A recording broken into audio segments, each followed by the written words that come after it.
I'm Sue Nelson, and that music, recorded on location in Borneo, is the perfect start to our Planet Earth podcast special, because we're travelling across the globe to feature our favourite audio diaries from the last year, including the use of cannons to study geese in Ireland.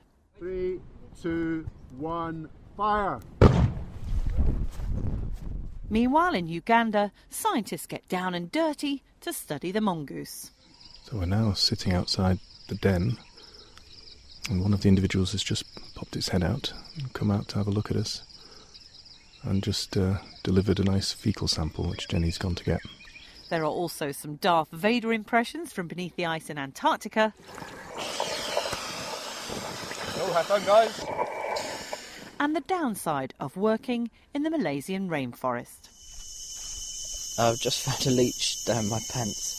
About 30 seconds after I said the leeches aren't too bad today, I felt a slight stabbing pain on my left buttock, and I put my hand down my pants and pulled out a tiger leech.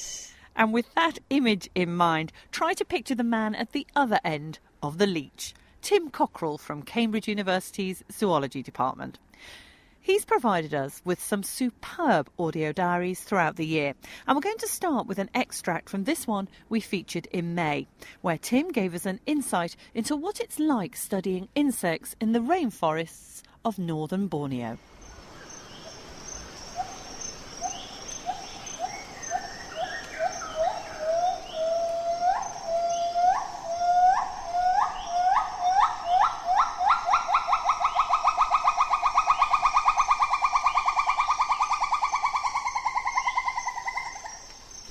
Standing below a Bornean gibbon. It's about 40 metres above me. This is one of the wake-up calls of the rainforest. It's dangling by one arm from the canopy. And this one's a female, you can tell by the call that it's making. And it's establishing its territory. They do this every morning.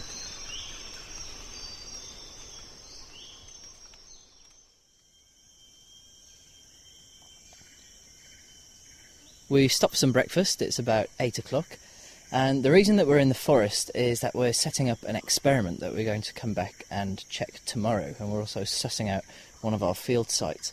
And the reason that we're out here so early really is because we decided that this is when the forest gets up, so we'll get up as well and see what we can see. And it really is the best time in the morning to see all of the kind of big species, the charismatic megafauna, as biologists call them. So this morning we've seen gibbons, we've seen red leaf monkeys, we've seen barking deer, we've seen bearded pigs, and loads of species of bird as well. And it's a really atmospheric time to be out in the forest too. It's shrouded with a gorgeous mist with the shafts of sunlight seeping through as the sun comes up. And although I say it's when the forest wakes up, really it's more like a change of shifts. So all of the animals that have been active during the night are now finding somewhere to hide and going to bed before the sun comes up. And lots of the other animals that are active during the day, as you can hear, the insects are coming up. The insects are starting to call now. Lots of the birds are starting to call. We get a dawn chorus par excellence like nowhere else I've ever been. So we're going to go and set up our experiment now. And thankfully, despite last night's rain, the leeches aren't too bad today. We are a bit vigilant because on the way in this morning we saw some elephant dung. Now, apart from getting lost and dehydrated in the forest, I think the elephants are probably the most dangerous thing around here, so we're going to keep our eyes out. But I think we're safe. The dung looks as though it was at least a few days old. So it's on to set up the experiment, and then we'll come back and check tomorrow. Well, I spoke too soon. I've just found a leech down my pants. About 30 seconds after I said the leeches aren't too bad today, I felt a slight stabbing pain on my left buttock, and I put my hand down my pants and pulled out a tiger leech. It's actually quite an attractive thing. It's about 4 centimetres or so long when it's stretched out, and it's currently sitting on my hand. I keep rolling it so it's not biting me. So I'm going to flick the thing away and keep moving.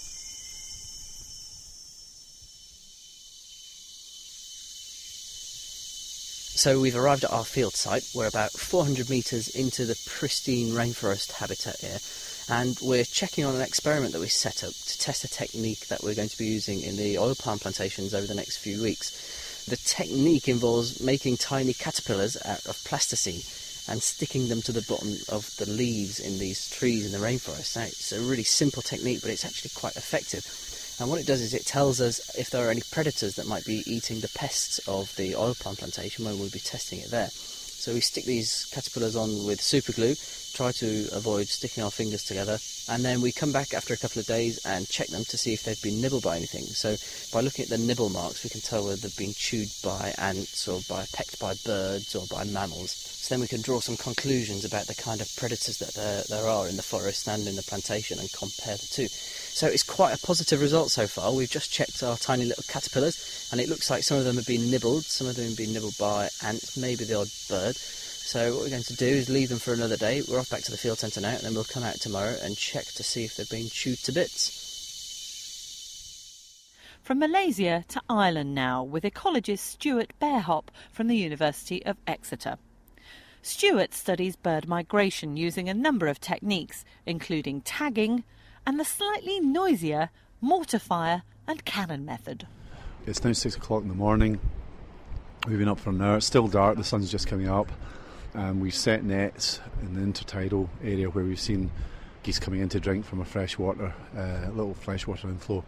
So we've set 2 nets. These are large cargo net kind of things, a bit thinner than that, about 25 to 30 metres long, and they shoot out about 10 metres. So there's quite a large catch area there, but of course it requires the geese to be in the right kind of place for us to get anything. The nets are fired via a sort of mortar system. So there's 4 what we call cannons, but they're effectively mortars with charges in them. And then there's weights attached to those cannons, rammed into the cannons, and those are attached to the nets, and that's linked up to a firing box. And we send a large voltage down, which fires all of the charges that are in the cannons, and the net shoots out over the birds.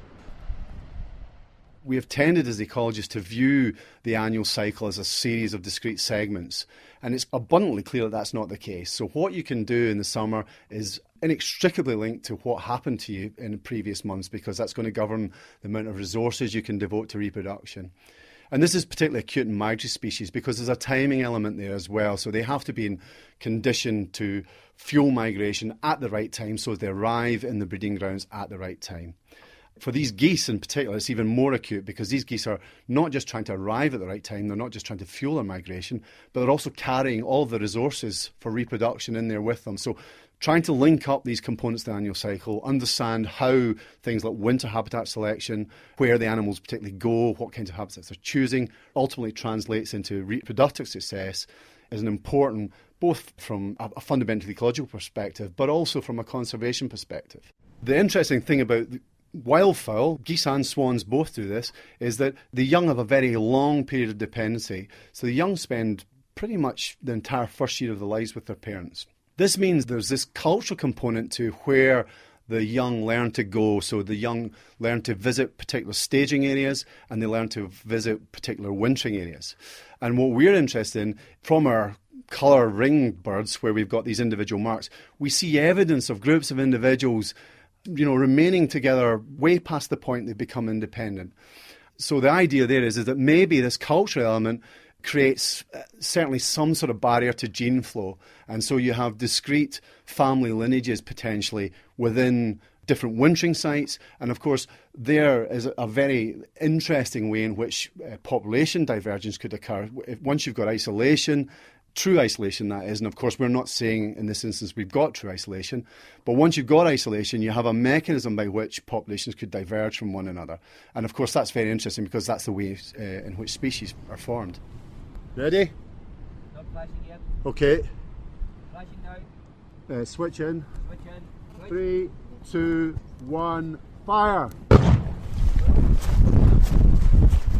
Especially with these Arctic migrating species, they're potentially sentinels for climate change because most of the models predict that it's the Arctic where we're going to see the effects of climate change happen most rapidly and potentially the earliest. And so, again, having known individuals, if we understand or have some understanding of the kinds of processes that lead to poor reproduction or good reproduction and the conditions are in place on the wintering and staging grounds, yet we're seeing failures, then we may be able to link that to processes that are going on in the Arctic, like ice cover or, lack of ice cover probably. Stuart Bearhop. In October, we featured an audio diary on banded mongooses from Uganda. These fascinating animals live in complex social groups and cooperate to find food and raise their young. What interests Michael Cant from the University of Exeter's School of Biosciences in Cornwall is that the females in a group all give birth at the same time. Some of the mongooses act as babysitters, looking after the pups in the den, while others search for food. And studies of these creatures are helping us gain a better understanding of the evolution of cooperation. This is Michael with another early start, this time following a mongoose pack that recently gave birth. It's 6:30 a.m. I'm here with Jennifer Sanderson and we're going to collect some faeces. Nice thing to do on a first thing on a morning. So I guess we'll explain why when we get there. So we're now sitting outside the den and one of the individuals has just popped its head out and come out to have a look at us and just delivered a nice fecal sample which Jenny's gone to get. And these are highly social animals. They live in large cooperative groups of around 20 individuals and they exhibit this unusual breeding system. They're cooperative breeders, which means that adults help to raise offspring that are not their own. You get tremendous variation in the amount of effort that different individuals put into helping to raise the offspring. So one of the questions that Jenny's looking at is she's collecting fecal samples to try and measure the levels of different hormones that are circulating in these different animals and to try correlate this with the differences in their contributions to helping the group, to their teamwork. So we're here now at this group, Pack 1B, that lives around the luxury safari lodge on Weir Peninsula, and these are the most habituated animals. And right now Solomon and Francis are just picking them up and putting them into bags. We're actually catching females that we're going to treat with a contraceptive, which just means that they fail to implant after mating, and we can switch them off for a single breeding attempt, and then after that they breed as normal afterwards. Sarah Hodge is in charge of this experiment. So Sarah, just tell me which animals have you caught here? This group has 6 females of breeding age, and 4 of them are in the sort of older category. They're the more dominant females, and 2 of them are a little bit younger. And what we're doing in this experiment is we're giving a contraceptive injection to the younger females and stopping them breeding, so that we only have the 4 older females that will become pregnant and give birth.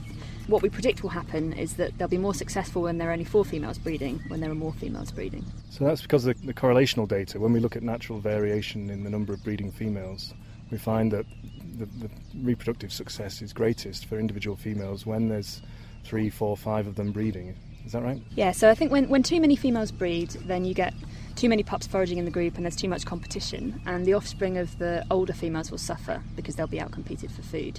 So what we're trying to do in this experiment is bring it down to what we think is the optimal number of breeding females. So what we'll do is compare this litter where there's only 4 females breeding, or 3 or 4 females breeding, to another litter where all of these females have bred. So we're in the trapping office now. We've anaesthetised the first of these females that we're going to treat with contraceptive, and we've just given her a light anaesthetic. So Francis is now just cutting a little bit of fur from the rump of the female. So each of the females has an individual shaving mark, which we just clip a little bit of their hair, of their fur.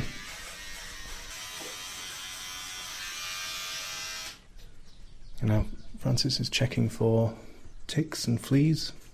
We can get measures of body condition, look at their tooth wear, and really see how healthy they are. So that's that female's done now, and we just put her back in the cage with a little bit of water for when she wakes up. And within about 5 minutes she'll be looking sort of bright-eyed and bushy-tailed again.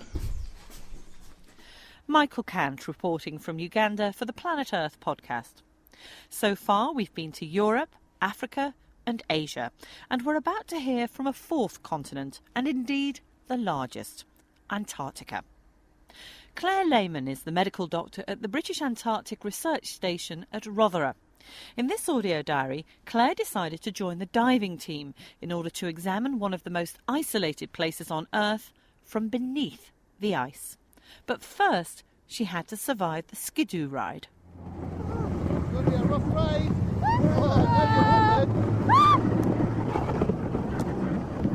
Are we now on the ice? We're now on the ice. Oh, dive party.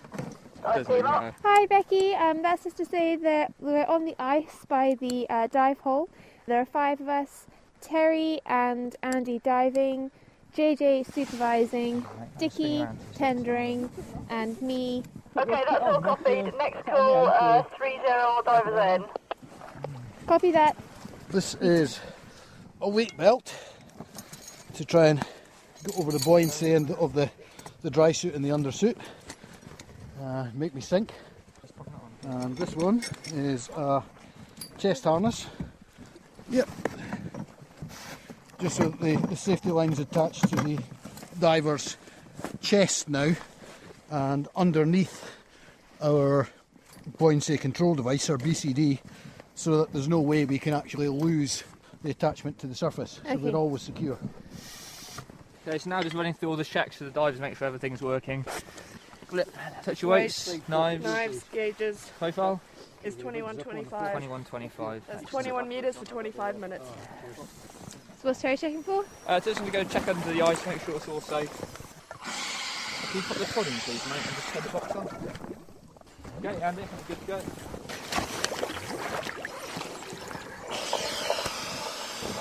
Oh, have fun, guys. Oh, dive team. Dive team up. Yeah, that's divers in the water. Roger that. Next call, 30 divers out. Roger. And just to describe the scene for you, we're in Hangar Cove, which is, as the name suggests, just close to the hangar. The sea ice has formed. It's been about -20 for the last week. So we've got very thick sea ice at the moment, which the guys cut a hole with a chainsaw. And there's some beautiful icebergs which have grounded in the shallower waters here. So they've got a dusting of snow on. It's very, very snowy today, but also quite calm. So it's actually not so bad to be outside. So now at the deep photographic plates, which lie at about 19-20 metres, and they're probably only a few metres away from us from where we're standing. And so what they're doing now is Terry's taking photographs whilst Andy lifts off the plate. Once he takes a photo, he turns it around and pops it back down.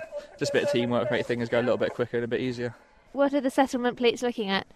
It's kind of a long-term monitoring project. They're photographed around every 3 months. And it's just looking to see what colonises on the plates over a long period of time at different locations and at different depths. Because not only do we have ones at 19-20 metres here, we also have them about 9-10 metres around here as well. And so Terry takes photographs, she takes them back, records what's actually on the plates and what changes have been made. And going for, so at least 10 years. And it's just all this data is collected and just see over any changes in temperature that we've had, how much things change. Claire Lehman and mollusk in Antarctica. We started our favourite audio diaries from 2010 in Borneo, and that's where we'll end, with Tim Cockrell reflecting on his time sampling insects in the rainforest. Well, I've finished all of my work in the forest now for this year, and in fact for the whole of my PhD. This was my last of 3 field trips. And on my way back to the UK, I've stopped off at the house of Matthew Ngao Jiao, a friend of mine, who's a musician and an artist. And Matthew practices the traditional arts and skills of the Orang Ulu group of people that live traditionally here in Borneo. And particularly he makes and plays a musical instrument called the sape. And in a way, to me, Matthew represents the way that Borneo used to be before the logging and the oil palm plantations took over. And they really have taken over. I speak to friends of mine who came here 10 years ago, and they tell me that the flight to our field site was mainly over forested land, whereas now the flight to our field site is mainly over oil palm plantation. And for me, it's a really sad thing to see so much of the rainforest destroyed by logging and converted to plantation. And then part of me thinks that is it really reasonable that in a world of nearly 7 billion people we should expect one of the most productive places on the planet to be covered with rainforest that is essentially useless when you compare it to oil palm plantation or other kinds of agriculture? But really, I defy anybody who's spent any time in the rainforest at all to say that an oil palm plantation can be better than a lovely primary rainforest. But on the plus side, in Malaysia and in other countries, there are protected areas of forest that, in theory at least, should be safe from logging and conversion to oil palm. The danger, of course, is that if the conservation of our forests worldwide relies on the conservation of these relatively tiny fragments, then the future of rainforests worldwide is built on really, really fragile foundations. And I just hope that if in 10 years' time I come back to Borneo, I'll still be able to find this incredible cultural and biological diversity that I've been lucky enough to experience over the past few years. You can hear full versions of all these audio diaries and more on the Planet Earth online website. And do check out our Twitter feed and Facebook page, where there's a host of extra material to devour, including videos. We'll be back in 3 rather than our usual 2 weeks' time with more news from the natural world in our first podcast of 2011. See you then.